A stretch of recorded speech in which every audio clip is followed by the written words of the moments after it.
Kan nào sang hum ngay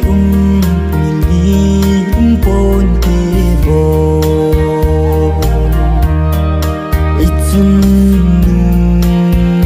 don di abang thei po khun lai chunga phai mi simon tai ho va mo nang ngày luôn hi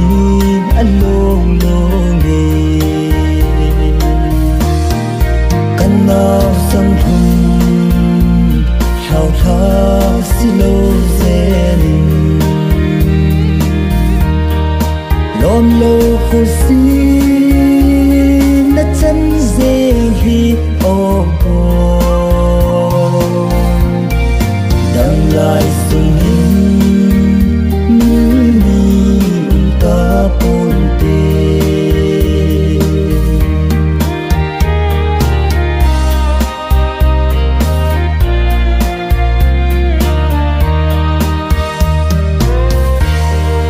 khăng riêng hung thâu vin ô bồi chân nu lê du pa vang khô lai ra sang vai mong nét đâm la ya tu bi chân dân lại a o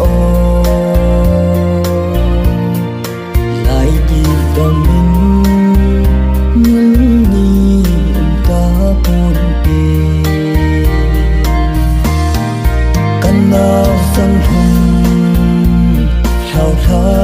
silo zenin lom lo khu si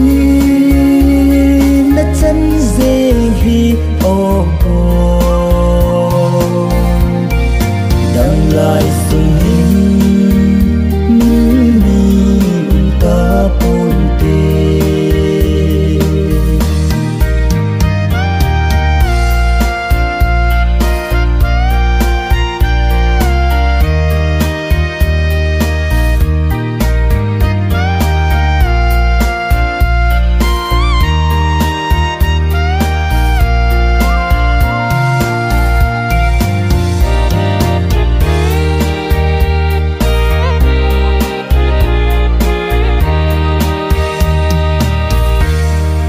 ý định lom lâu khô xin na chân dinh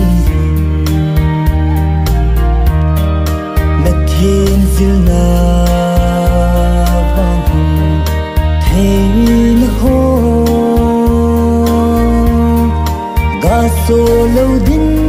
hitam pa bang mul hita